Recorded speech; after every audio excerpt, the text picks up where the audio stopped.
Yes, Madhavare. The story goes like this. Santa and Banta are very good friends. So once they stay in different places. So Vansala Banta wants to meet Santa. So he cannot just come to Santa's house and stay ಅಂದ್ಬಿಟ್ಟು Santa ಇರೋ ಊರಿಗೆ ಬಂದುಬಿಟ್ಟು ಹೋಟೆಲಲ್ಲಿ ಇರ್ತಾರೆ. He stays in the hotel. But he calls up Santa and tells, आज शाम को हम मिलेंगे. Today evening we'll meet. And we will recollect our ಬಾಲ್ಯದ್ದು ಎಲ್ಲ. So whatever ನಾವು ಚಿಕ್ಕವರಿದ್ದಾಗ we'll recollect all those things. And we'll have a nice fun. So Santa says, okay, why not?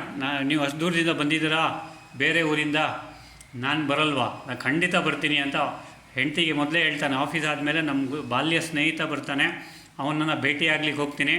So she will tell, by dinner you should come back because today is our anniversary. He says, okay, I will come. I have not forgotten the anniversary. I will bring you a gift also ಅಂತ ಹೇಳ್ಬಿಡ್ತಾನೆ. So Santa goes and meets Banta. Santa ಅಲ್ಲಿ ಹೋದ ನಂತರ ಸಂಜೆ ಅವರಿಬ್ಬರು ಒಂದು bar come ರೆಸ್ಟೋರೆಂಟಿಗೆ meet ಆಗ್ತಾರೆ. So bar come restaurant ಅಂದರೆ ಅರ್ಥ ಆಯಿತು ನಿಮಗೆ. ಸೊ ಒಂದರ ನಂತರ ಒಂದೊಂದೇ ಒಳಗೆ ಹೋಗ್ತಾ ಇರುತ್ತೆ. ಸೊ ಒಳಗಿಂದ ಹೊರಗಡೆ ಎಲ್ಲ ಕಷ್ಟ ಸುಖ ಎಲ್ಲ ಹೊರಗಡೆ ಬರ್ತಾ ಇರುತ್ತೆ. ಇದು ಸ್ವಂತ ಕತೆ ಸೋಗು ಕತೆ ಅಂತಾರೆ ಗೊತ್ತಲ್ಲ. ಸೊ ಎಲ್ಲ ಬರ್ತಾ ಇರುತ್ತೆ, ಎಲ್ಲ ಒಬ್ರಿಗೊಬ್ರು ಮಾತಾಡ್ಕೊಂಡಿರ್ತಾರೆ. ಸೊ ಸಂತ ಆಲ್ರೆಡಿ ಹೇಳಿರ್ತಾನೆ ಬಂತಾಗೆ, ನಾನು 8 ಗಂಟೆಗೆ ಹೋಗಬೇಕು, ನನಗೆ ನೆನಪು ಮಾಡು ಅಂತ. ಬಟ್ ಇವರು ಮಾತಾಡೋ ಒಂದು ಧಾಟಿಯಲ್ಲಿ, ಮಾತಾಡೋ ಒಂದು ಇಂಟೆನ್ಸಿಟಿಯಲ್ಲಿ ಮಾತು ಬೆಳೀತಾ ಹೋಗುತ್ತೆ. ಆ್ಯಂಡ್ ಸಂತ ಹಾಗೆ ಹೀಗೆ ಕಷ್ಟಪಟ್ಟು ಟೈಮ್ ನೋಡ್ತಾನೆ. ಟೈಮು ಕಾಣಲ್ಲ, ಹಾಗೂ ಹೀಗೂ ಕಷ್ಟಪಟ್ಟು ಟೈಮ್ ನೋಡಿದಾಗ ಬೆಳಗಿನ ಜಾವ 2:30. ಅವನು ಹೇಳ್ತಾನೆ, ಏನಪ್ಪ ನೀನು ನನಗೆ ಹೇಳಲೇ ಇಲ್ಲ ಹೋಗಲಿಕ್ಕೆ ಮನೆಗೆ, ಈಗ 2:30 ಆಯಿತು, ಹೆಂಡತಿ ಕಾಯ್ತಾ ಇರ್ತಾರೋ ಏನೋ, ಅದು ಬೇರೆ ಆ್ಯನಿವರ್ಸರಿ ಅಂತ ಬೇರೆ ಹೇಳಿದ್ರು, ಈಗ ನಾನು ಹೋಗಲೇಬೇಕಪ್ಪ ಅಂತ ಹೇಳಿಬಿಟ್ಟು what Santa says he is leaving ಅಂದ್ಬಿಟ್ಟು ಹೋಗ್ತಾನೆ. ಸೊ ಆ ಕಡೆ ಈ ಕಡೆ ಹೋಗ್ತಾ ಇರ್ತಾರೆ. ಸೊ ಹೀಲ್ ಬಿ ಅಂದರೆ ನಮ್ಮ ರೋಡ್ಗಳನ್ನು ಅಳೀತಾ ಇರ್ತಾರೆ. So heal B measuring the road while walking. ಆಮೇಲೆ ಮನೆಗೆ ನಾರ್ಮಲ್ ಇದರಲ್ಲಿ ಹೋದರೆ ತುಂಬ ದೂರ ಆಗುತ್ತೆ ಅಂತ ಶಾರ್ಟ್ಕಟ್ ತೊಗೊಳ್ತಾರೆ. ಶಾರ್ಟ್ಕಟ್ಟಲ್ಲಿ ಹೋಗುವಾಗ ಅಲ್ಲಿ ಬುಷಸ್ಸು ಶ್ರಬ್ಸು ಎಲ್ಲ ಇರುತ್ತೆ. ಎಲ್ಲೋ ಒಂದು ಕಡೆ ಕಾಲಿಟ್ಬಿಟ್ಟು ದಬಾರ್ ಅಂತ ಬೀಳ್ತಾರೆ. ಅದು ಮೋರಿಯಲ್ಲಿ ಬಿದ್ದರೋ ಎಲ್ಲಿ ಬಿದ್ದರೋ ಗೊತ್ತಿಲ್ಲ, ಒಟ್ಟಿನಲ್ಲಿ ಮುಖಕ್ಕೆಲ್ಲ ಗಾಯ ಆಗುತ್ತೆ. ಮುಖ means face. So his face gets injured and he'll be bleeding. So ಹಾಗೂ ಹೀಗೂ ಕಷ್ಟಪಟ್ಟು ಮನೆಗೆ ಹೋಗ್ತಾರೆ. ಮನೆಗೆ ಹೋಗಿ anyway he will have one key. ಆ ಕೀ ಹೋಲ್ ಹುಡುಕ್ಲಿಕ್ಕೆ ಒಂದು ಅರ್ಧ ಗಂಟೆ ತೊಗೊಳ್ತಾರೆ. ಯಾಕೆಂದರೆ ಅವ್ರು ತುಂಬ ಹೈಯಲ್ಲಿ ಇರ್ತಾರಲ್ವಾ. ಸೊ ಕೀ ಹೋಲ್ ಹುಡುಕ್ಬಿಟ್ಟು ಕೀ ಹೋಲಲ್ಲಿ ಕೀ ಹಾಕಿಬಿಟ್ಟು ಒಟ್ಟಿನಲ್ಲಿ ಬಾಗಿಲು ಓಪನ್ ಮಾಡ್ತಾರೆ. It is a big circus for him. Okay, ದೊಡ್ಡ ಅಚೀವ್ಮೆಂಟು. ಬಾಗಿಲು ಓಪನ್ ಮಾಡಿ ನಿಧಾನಕ್ಕೆ ಬಾಗಿಲು ಹಾಕಿ ಸೀದಾ ಬಾತ್ರೂಮ್ಗೆ ಹೋಗ್ತಾರೆ.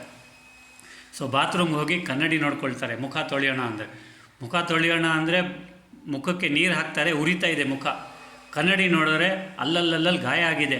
ತಲೆ forehead that is above the eyebrows ಏಟಾಗಿದೆ. ಆಮೇಲೆ ಚೀಕ್ ಬೋನ್ಸ್ ಏಟಾಗಿದೆ. ಲಿಪ್ಸು ಊದ್ಕೊಂಡ್ಬಿಟ್ಟಿದೆ, ಅಲ್ಲಿಂದನೂ ರಕ್ತ ಬರ್ತಾ ಇದೆ. ಏನಪ್ಪ ಇದು, ಮುಖಕ್ಕೆಲ್ಲ ಗಾಯ ಆಗಿದೆಯಲ್ಲ ಅಂತ ಯೋಚನೆ ಮಾಡ್ತಾನೆ. ಸರಿ, ಫಸ್ಟ್ ಏಡ್ ಬಾಕ್ಸ್ ಹಾಗೂ ಹೀಗೂ ಮಾಡ್ಕೊಂಡು ಹುಡುಕ್ತಾನೆ. ಫಸ್ಟ್ ಏಡ್ ಬಾಕ್ಸ್ ಹುಡುಕಿದ ನಂತರ ಡೆಟಾಲ್ ಹಚ್ತಾನೆ. ಡೆಟಾಲ್ ಹಚ್ಚಿ ರಕ್ತ ಇನ್ನೂ ಬರ್ತಾ ಇದೆ ಅಂತ ಬ್ಯಾಂಡೇಜ್ಗಳು ಹಾಕ್ತಾನೆ. ಅಲ್ಲಿ ಇಲ್ಲಿ ಎಲ್ಲ ಬ್ಯಾಂಡೇಜ್ ಹಾಕಿ ಸುಮ್ಮನೆ ಸೈಲೆಂಟಾಗಿ ಹೋಗಿಬಿಟ್ಟು ಬೆಡ್ರೂಮಲ್ಲಿ ಹೆಂಡತಿ ಮಲ್ಕೊಂಡಿರ್ತಾರೆ. ಗಾಢವಾದ ನಿದ್ದೆ, ಗೊರಕೆ ಬೇರೆ ಹೊಡಿತಾ ಇರ್ತಾರೆ. ಸೊ ನಿಧಾನಕ್ಕೆ ಆ ಬೆಡ್ಶೀಟ್ ಕೆಳಗೆ ನುಸುಳ್ಕೊಂಡು ಮಲ್ಕೊಂಡ್ಬಿಡ್ತಾನೆ. ಬೆಳಗ್ಗೆ 8 ಗಂಟೆಗೆ ಒಂದು ಬಕೆಟ್ ನೀರು ಹೆಂಡತಿ ಗಂಡನ ಮೇಲೆ ಅಂದರೆ ಸಂತ ಮೇಲೆ ಹಾಕ್ತಾರೆ. ಧವಾರ್ ಅಂತ ಎದ್ದೊಳ್ತಾನೆ. ಏನಾಯಿತು ಅಂತಾನೆ. ನೀವು first and the foremost thing is yesterday you forgot the anniversary, first thing. Next thing is ಲೇಟಾಗಿ ಬಂದಿದ್ದೀರಾ. ಹೋಗಲಿ, ಲೇಟಾಗಿ ಬಂದಿದ್ದಾಯಿತು, ಕುಡ್ಕೊಂಡು ಬಂದಿದ್ದೀರಾ. ನೀವು ನನಗೆ ಪ್ರಾಮಿಸ್ ಮಾಡಿದ್ದೀರಿ ನಾನು ಇನ್ಮೇಲೆ ಕುಡಿಯಲ್ಲ ಅಂತ, ಕುಡಿದು ಬಂದಿದ್ದೀರಾ ಅಂತ. ಅವನು ಹೇಳ್ತಾನೆ, ಇಲ್ಲಮ್ಮ, ಒಂದು ತೊಟ್ಟು ಸಹ ಕುಡ್ದಿಲ್ಲ ಅಂತ. ಒಂದು ತೊಟ್ಟು ಕುಡ್ದಿಲ್ವಾ, ಬಾ ಅಂತ ಧರ ಅಂತ ಶರ್ಟ್ ಇಟ್ಕೊಂಡು ಎಳ್ಕೊಂಡು ಹೋಗ್ಬಿಟ್ಟು ಬಾತ್ರೂಮಲ್ಲಿ ತೋರಿಸ್ತಾರೆ. ಬಾತ್ರೂಮಲ್ಲಿ ಏನು ತೋರಿಸ್ತಾರೆ ಅಂದರೆ, ಬಾತ್ರೂಮ್ ಕನ್ನಡಿ ಇದೆಯಲ್ಲಮ್ಮ, ಆ ವಾಶ್ ಬೇಸಿನ್ ಮೇಲೆ ಆ ಕನ್ನಡಿಯನ್ನು ತೋರಿಸ್ತಾರೆ. ನೋಡಿಲ್ಲಿ ಕುಡ್ಕೊಂಬಂದಿರೋದಕ್ಕೆ ಇದೇ ಪ್ರಮಾಣ ಅಂತ ಹೇಳ್ತಾರೆ.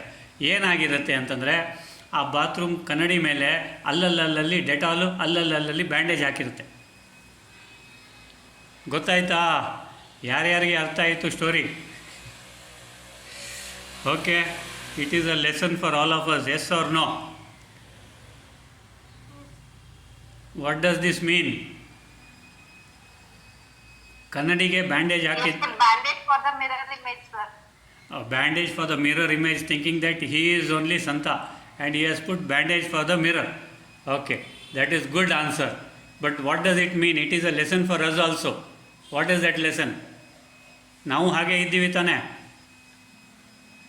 ನಾವು ಹಾಗೆ ಇದ್ದೀವಿ ತಾನೆ? ನಾವು ಈ ದೇಹ ಅಂದ್ಕೊಂಡಿದ್ದೀವಿ. Awareness. Yes, Madhavare, awareness. Now the awareness is, we are also in that false awareness that we are this form, we are this body. Okay, whatever we are seeing through this physical eyes, we are thinking that is real, which is unreal. Actually, that is unreal. Houda ilvo? But we are thinking that this is real and we are doing so many things for this body. Yes or no? Okay. Now, is this a lesson for all of us? Yes. So, don't be like Santa putting bandage to the mirror image, or in other words, to the mirror. Okay. So, as Gaumati Akka said, you be aware that you are aware. Okay. Yes. Okay.